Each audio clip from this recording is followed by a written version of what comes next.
Welcome to MILF. I'm Courtney. And I'm Jennifer. And we are two moms into literary freedom.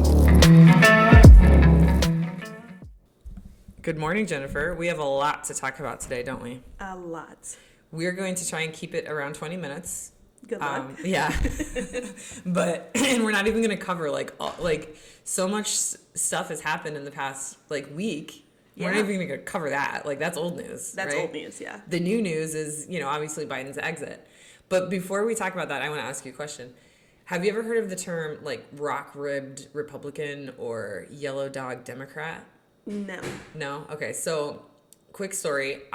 When I was in high school, I did this dual enrollment program at Daytona Community College. It was before it was a state college. It was a community college. We called it DDC Easy because it was so easy.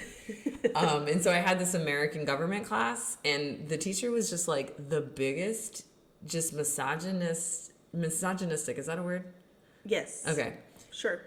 Just macho, Southern old man, just disgusting, he would have been a total Trumper back then. Of course, it was 2004 or something. So, he missed his mark. Yeah, he's probably dead now because he was really unhealthy. So I can't imagine that he would still be alive. But anyway, he was the worst teacher I ever had. I didn't learn much from him except for rock-ribbed Republican and yellow dog Democrat. Okay. And I remember because it's hard to remember things that happened that long ago, but I remember sitting in class and then him telling us this because it was so insulting to Democrats because he was clearly a Republican. Right. And I'm, 17 at the time. I'm not not even old enough to vote, but I am leaning towards obviously Democratic views.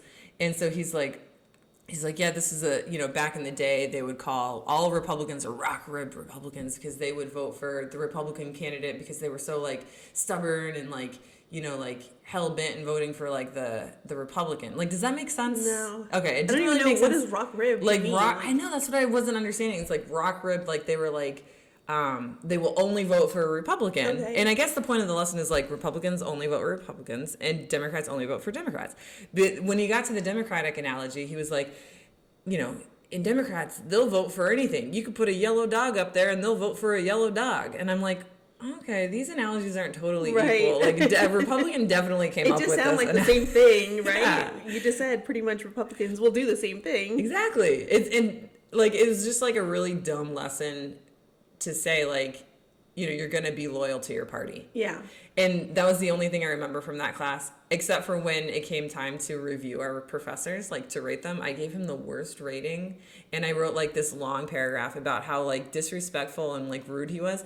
And I remember the only other thing I remember is he started talking about brothels, which you know what a brothel is. Can you imagine 17-year-old Courtney did not know what a brothel was? And so 17-year-old Courtney raises her hand. She's like, what's a brothel? And he just laughed at me. He made fun of me in front of the whole class. What an asshole. And the kids in this class were older than 17 because I was the only high school student in this class. It was all just they ranged in age from 18 to 25 or something. And I was I don't know what a brothel is. And of course I learned later, but it was yeah. So anyway, that just kind of made me think of what's going on right now in that I'm not a yellow dog Democrat because I wasn't going to vote for Biden. And now we don't have to. Yeah. And that's, no offense to Biden. If anything, I respect him a lot more. Yeah, now for doing absolutely. This. Yeah. I think I don't hate Biden, right? I never hated him. Right. I just didn't think he was the best choice. Exactly. But obviously between the two, he was our only choice. Right. But yeah, I think this is... Mm-hmm. I have a little bit more respect for him for stepping down. Yeah, because now we have a fight.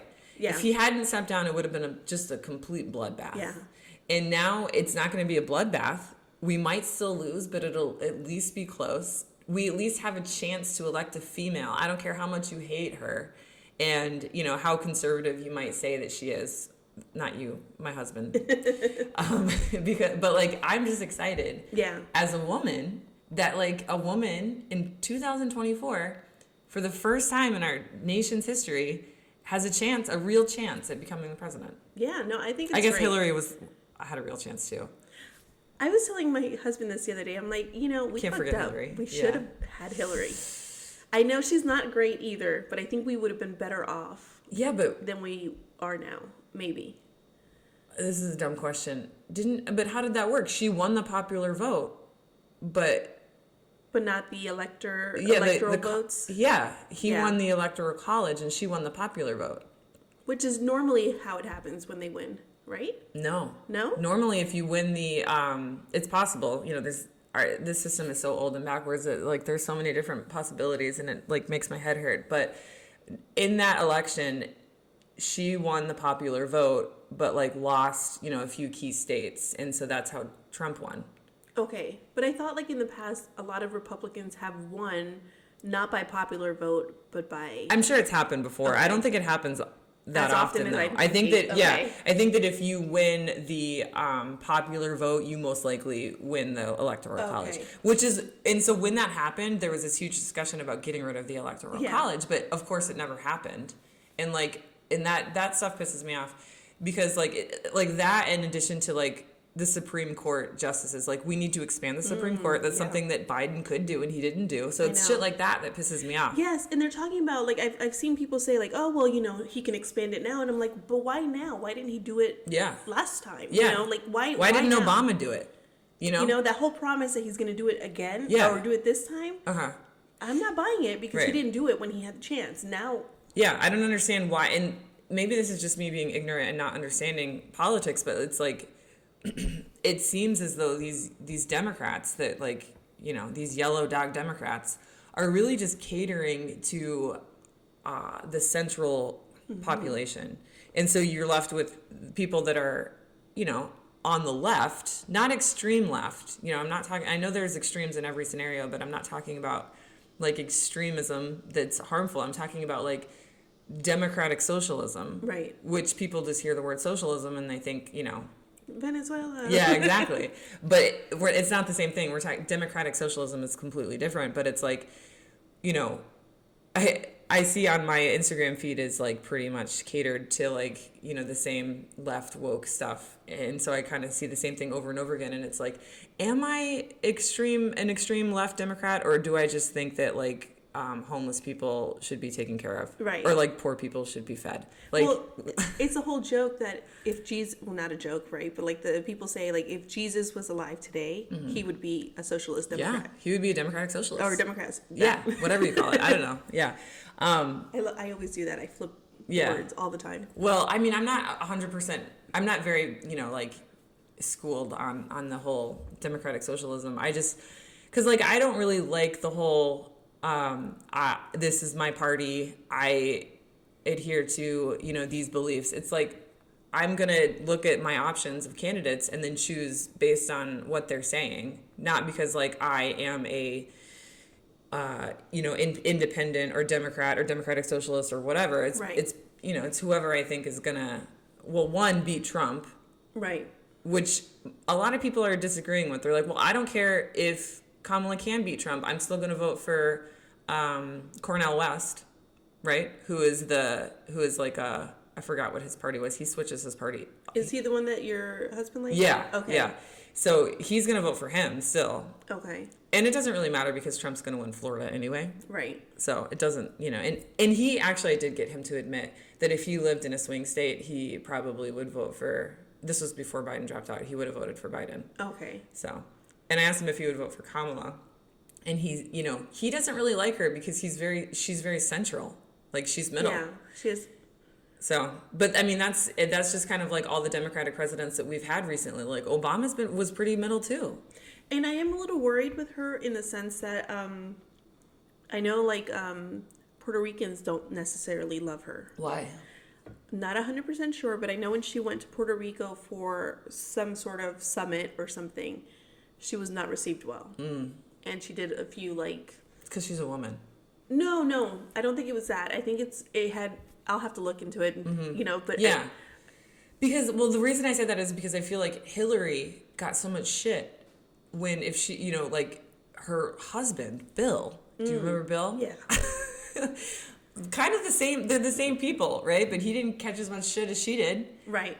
And it's because in any conversation I've had with people about like why they didn't like Hillary, they didn't have a good reason. Mm-hmm. And all the reasons they had, I was like, well, what about Bill? He did the same shit. Like she's just a politician. She's not like Jesus. Like she's not, you know, like a perfect person. She's a politician. That's what they do. Right. But during his presidency, we were okay, right? Florida. United States was in a good place. Bill Clinton? Yeah. It was before the polarization was really extreme. So, okay. like, something happened, like, the pendulum shifted, and, like, I don't know. I blame it on the internet. Yeah, but, like, where he, like, fucked up the most was, you know... yeah. No, he was a good president. I mean, you know, if you look at the numbers, like, if you look at unemployment numbers and, like, numbers of jobs created and, you know, the economy and all that stuff, like, on paper, he is a good president. Right, that's what I'm saying. Like, on paper, like, I was... Too young to remember what was happening then. Well, speaking of that, like, I just remember Monica Lewinsky, and that's it. Well, yeah. And, like, seriously, like, that's... But, you know, apparently that's not enough to disqualify you nowadays, because, hello, Trump. No, that doesn't matter. Now, if Bill Clinton were to be the president now and that were to happen, they'd be like, yeah, cool, whatever, pat him on the back. That's just, you know, he can do what he wants. It's America. It's a free country. Right, free country. Who cares? Oh, man. Well, I have this... this list. It's from the White House, The Record, the top accomplishments, which I kind of wanted to talk about because Trump on, you know, what is it? What's his social media platform called again? Truth Social. Oh, he's been going nuts on there too. Going nuts, talking about how, like, if you were to take the 10 worst presidents in the history of our country. He's not on that list, of course. Oh, no, he's not. But if you were to take whoever those are, I don't know who those are. He's just talking out of his ass right now. Like, he has no idea what he's saying. Right now, always. That's what he always says. Yeah, you're right. But he said if you were to take the 10 worst presidents, Biden would be 10 times worse than them combined. I'm like, how? The thing, too, is, okay, Biden dropped out. Why are you still attacking Biden? Exactly. He's not your competition anymore. Get over it. Yeah, but here's some things that Biden has done. And by Biden, I don't mean Biden specifically. I mean Biden's administration. I mean the people that he appointed to his cabinet, the people that are around him. Like, he's 82 years old. He's not doing much. Right. And I don't mean to be ageist because there are a lot of octogenarians out there that are very capable, but he's not one of them. We've seen it. We've seen him on TV being ushered off the stage by Obama. Like, did you see that clip? No. MSNBC was like trying to, like, you know, cut it out so that he, you know, being respectful. Like, you don't want to, like, you know, highlight his senility, I guess. But, like, apparently, my friend was telling me that I haven't seen it, so I'm gonna have to look it up. But like Biden got lost on stage and didn't know where to go. So Obama was there, and he ran out there and like put his arm around him and like ushered him like off the stage. And so it's just like stuff like that it's like, you know, he's not. And now he has COVID. Like, we know he's not doing much, but the people he appointed are, and that's how. You know, the democracy in this country works, is like it's not just one person who's making all these decisions. Like, you have people making these decisions that you've appointed. Right. And so under that administration, he's done a lot for American, you know, the average American family, in terms of, like, let's see, we've got $800 annual savings on health insurance premiums, $2,000 annual cap on prescription drugs, $500 in annual savings on tax credit programs, you know, like little things like that you don't really talk about. That help the common people, yes, not the millionaires. Exactly. And then there was the credit card fee thing where he like limited. Yeah, he capped the amount of fees that credit card companies, late fees. There's no late fees. Because they really screw you over. Yeah. It's like, oh, you know, you're having trouble paying? Here's a late fee. No, you can't do that. Like, you're already putting interest on there. You can't put a fucking late fee on there as well. So, like, you know, little stuff like that.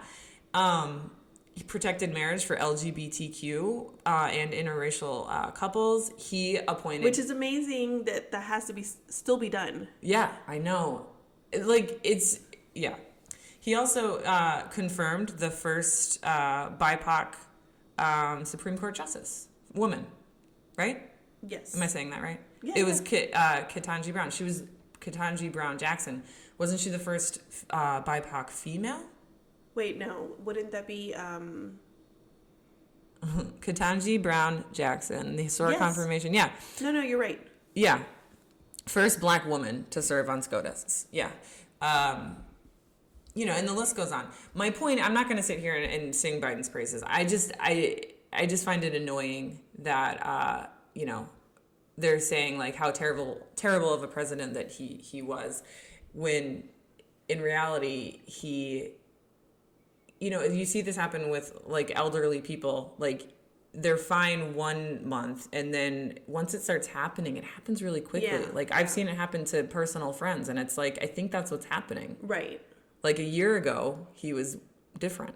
Yeah, he was. Yeah, you could tell like it's declining quickly. And the thing is, not just that, like enjoy your last few years. Yeah. Retire, enjoy your family, do all that fun stuff. Let someone else take the reins. And this is why we don't need Trump either. Yes. Like let's He's forget not- everything else about him. Now he's the oldest. Which is a long list of Yeah. shit that's wrong with him. But he's also old as fuck. Yeah. We don't need him. Yeah. And he doesn't make sense. Like are That- people going to start pointing that out now? Like now that Biden's not there to kick around, are they going to start kicking him around because he's just like Biden? This is what I never understand. How do you call one man senile and this and that? And then you look at pretend- Trump. Right. There's so many video clips out there that have just become the norm of him just like trailing off into. Remember the one about the John Deere? Do you like John Deere? I like John Deere. What are you talking about? Liking tractors like a 6-year-old boy? The batteries in the water with the sharks. Put the magnet. You put a magnet in water. Magnet. That's it. It's over. Like, what are you talking about, sir? Anyway, let's talk about. So Kamala Harris isn't even nominated as the Democratic candidate, and they've already raised over $50 million in grassroots donations. In 2 days, they've raised over $50 million in support of Kamala Harris. And obviously, it's got to be Kamala because they have, I think, almost $300 million in, like campaign money. Yeah. That they can't give to anybody but Kamala. No one can have it but Kamala because of like the laws, and she's the vice president and all that. So obviously she's got to get the nominee, but it's not a simple process. And from what I've read, it'll either be the first week of August, which is in like 2 weeks.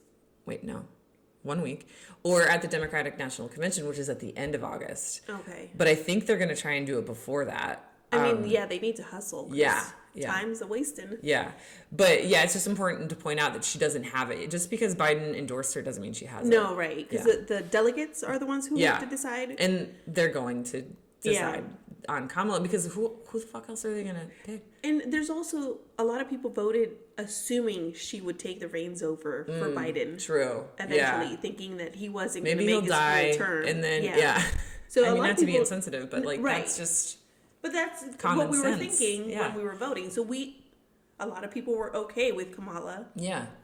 Kamala, like I know her. Miss Harris. Yeah. Being my BFF. Yeah. Being the president. So yeah, I'm like I said, I understand. I don't know a whole lot about her. Mm-hmm. But I don't dislike her either. I think she'd make a decent president. Right. She's a good politician. Between the two options, to me, she's the best option. Yeah. If it comes down to... just the fact that they raised over $50 million for her in 2 days means that she's got the support that she needs to beat him. And so you said you don't know a lot about her. Here's what I know. She is sort of like a middle-of-the-road Democrat from California. And so that kind of segues into the next thing I want to talk about, which is like, who is she going to pick as her VP? And so there has been talk of Gavin Newsom, governor of California, but I don't think they're going to do two people from California. I think that's too much California. Too much California. Because, California's so woke. I like Gavin Newsom, though. Right, but he gives DeSantis so much shit. I like him, too. I love that. Yeah. So let's talk about more people that we like, that we want Kamala to pick as her VP, but Kamala won't pick as her VP because she's got to be strategic about this, right? So because we live in a country that has just such a ridiculous problem with electing women, BIPOC people, LGBTQ people, like basically anyone who's not a white Christian male. Right. Because we can even argue about the whole religion thing. Like, how many Jewish presidents have there been? Right. I think it's 0. Is it 0? Let's look it up. I was right, unfortunately. I hate it when I'm right. There has not been a Jewish president. There have been 8 Jewish Supreme Court justices. The closest we've come to the Oval Office is Doug Emhoff, the Jewish husband of Vice President Kamala Harris. There you go. I thought he was Jewish. Okay. Yeah. And there's been, if you look, it's so funny, like, we think, like, America's, like, the top of the class in the world, but we have yet to elect a female president or a Jewish president, yet countries around the world have elected. Mexico just did it. Yeah. They just elected their first female president, and she's also the first Jewish president. What? Two? Female? Two. Yeah, well, see, that's Mexico. Female and Jewish. Yeah. Boom. Yeah. And, there's been female leaders, I wouldn't say presidents, but prime ministers, etc., around the country. So, yeah, America has a real problem with, females and BIPOC, and especially an intersection of those two. So Kamala Harris has a challenge ahead of her, being a black female. So her VP can't be Pete Buttigieg, unfortunately. I would love him. Yeah, he's great, but there's no way that we're going to throw an LGBTQ person on there. And I don't think it'll be a female. Though. Why not just go? I think this is the problem too. I think Democrats try to toe that line too much. Instead of just saying, fuck it, we're going to do what we want to do. They try to play nice too much. I agree. Republicans don't play nice. Yeah. As soon as they get control, they're like, boom, we're doing everything we want to do. Screw you guys. Exactly. And when we get control, we're like, well, let's play nice. Let's be friends. And I'm like, I'm done with that. I agree. And I think a lot of the younger Democratic voting base, like the Gen Z, right, would love to see Pete Buttigieg on the ticket. Yeah. Or even Gretchen, whatever her name is, from Michigan. I forgot her last name. But the governor of Michigan, she's. I mean, I think she's great. Ooh, 2 women would be amazing. Oh, wouldn't that be awesome? Yeah, that would be cool. But that's the thing. We're not going to see 2 women. We're not going to see a woman and a gay man. We're not going to see a woman and a Jewish man. Yeah. Even if he's white and straight, because that's the strategy, like you were saying, that Democrats are going to take, is they're going to try. And I'm not saying it's a bad strategy. I am sick of it. Like you were saying, but their strategy is to appeal to the center and the left. Yeah. And in order to appeal to the center, which unfortunately in this country, like, there are so many people that just don't think that, like, they just couldn't get behind that, But to your point, if Gen Z were to just, like, all of Gen Z were to get out and vote, then this thing would be over. You could put 2 women on the ticket or, whatever. But you just have to get that entire voter base, like, amped up to come out and vote. And I'm not sure they're going to. That's the problem. Because of what's going on in Palestine. Exactly. So if I wonder, they don't do something about what's happening in Palestine, Gen Z is not going to get out. Because if she were to get an anti-Zionist Jewish VP, that would be something, right? That would be amazing too. Yeah. Because you can be Jewish and anti-Zionist at the same time, and that's something that, like, the extreme right doesn't get or doesn't acknowledge, right? It's like, if you speak out against the atrocity that is happening, the Nakba that is happening in Palestine right now, then you're anti-Jewish, which is not true or fair. That's just bullshit that they're trying to paint us as. Exactly. Yeah. And that's how they're, like you said earlier, that's how they're playing dirty. Yeah. Yeah, that's what they're doing. But yeah, so I have an article here instead of just. Because I'll remind you just who wears all the Nazi symbols. Oh yeah. It's not us. Yeah, and that's the thing. Speaking of of Nazis, Project 2025 is, like, the scariest thing, and we did a whole episode on it. So go back and listen to that. But, like, it's the scariest thing that I have ever read about for our country. Like, it is, I am, that's why I was so thankful and happy to hear when Biden exited the race, because now I'm not voting for Kamala. I'm voting against Project 2025. Right. I'm not even voting against Trump. I'm voting against Project 2025, because now Trump is just a puppet. Oh, yeah. Because there are hundreds of people that are pulling these strings now. It's not just one bad guy. And it's getting scarier, I think. No, Project 2025 is very scary. It's going to start affecting, like, even the white privileged people, such as myself. The white privileged middle class Americans will also be affected by Project 2025.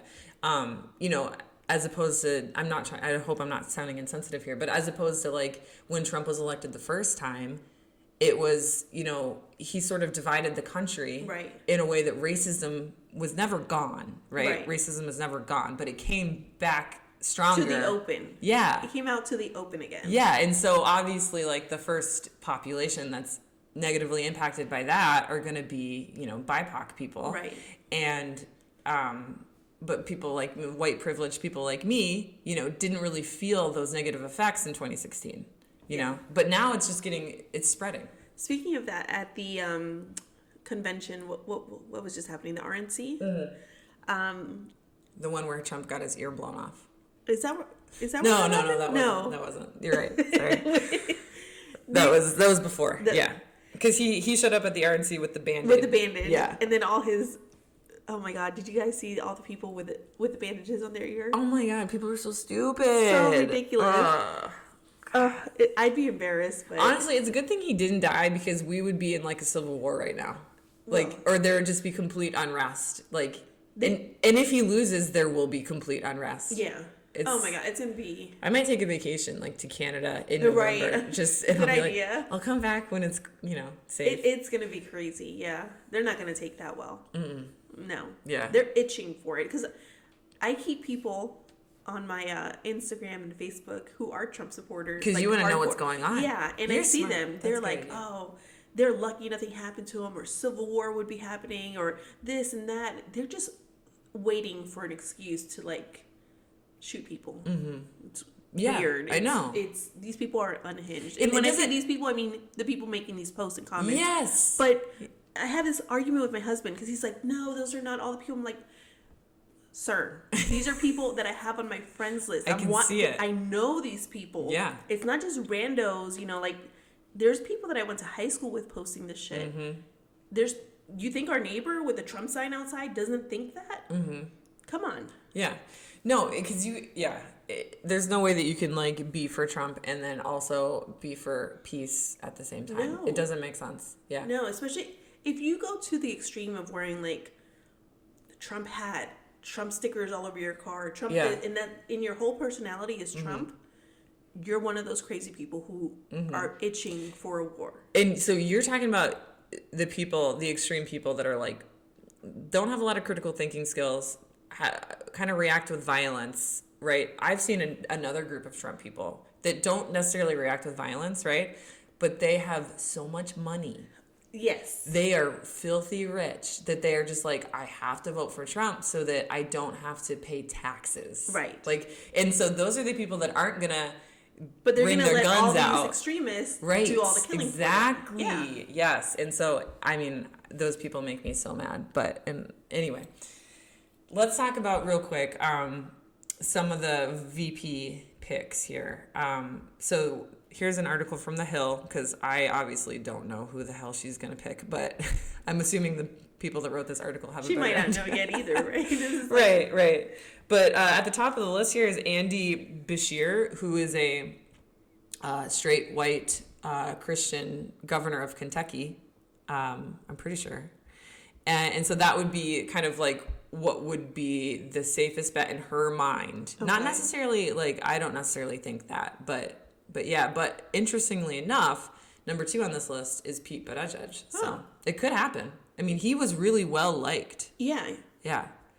And then, you get further down on the list, and there's Gavin Newsom, Josh Shapiro. I've heard a lot about Josh Shapiro. He's the governor of Pennsylvania. He might be a good pick as well. He previously served as the Attorney General of Pennsylvania. And he's quite popular in the swing state. And then the last one I'm going to talk about is Gretchen Whitmer, because I couldn't remember her name earlier. But governor of Michigan. It'd be awesome to have 2 females on the ticket. That would be cool. Mm-hmm. Yeah. I don't understand why, there's been 2 males on the ticket for 250 years. Why? Right. I don't know. It's not... It's just crazy that it's oh no, there's no way that we could have 2 females on the ticket. You would never say that about men. Never. It just never. baffles my mind. It's America. What can you do? We're at 30 minutes. Okay, so should we wrap it up or should we keep going? No, I think we should probably wrap it up. There was one other thing I was going to say, but I forgot. Do you have anything? I think we should just talk about how all of this relates to books, right? Yes. Because that is what our podcast is mainly about. Mm-hmm. And the reason is, if we have Trump in office, book bans are going to keep happening. Yeah. So this is Not what only we're trying that, to avoid. So the thing about Project 2025 is I don't mean he, but they, whatever, are going to be doing things that have been happening in Florida and Texas on a state level, Right. on a federal level. Well, and to be clear, if you didn't know, Project 2025 funds Moms for Liberty, Yeah. who has been The Heritage Foundation. The Heritage Foundation. And they are the ones who have been backing all these book bans. And what's the curriculum associated with that? Remember the videos that and they have those stupid videos of Christopher Columbus, Yes. like glorifying Christopher Columbus in like a cartoon. It's just complete propaganda. It's just so disgusting. I can't think of it right now. I want to say Pride. PragerU. Pride. PragerU. No, it would not be Pride. No, it would not be. But in my head, I had the P and the R. Yeah. So Prager University. But yeah, and we're also seeing like the attack on Florida State universities by DeSantis. Yep. And so basically Florida and Texas and some other states are a microcosm for what's going to happen if Trump is elected. Right. On a national level, which is completely un-American because the whole point of America, one of the awesome things about it is that you've got states that can make their own laws. Right. And so, you know, and I mean, I can't really explain the United States of America very well, but with Project 2025, like that's basically taking the whole states aspect out of it. And it's just like, oh, Trump's just going to make all these laws and rules that dictate, you know, It's a dictatorship. Yeah. That's where we're heading.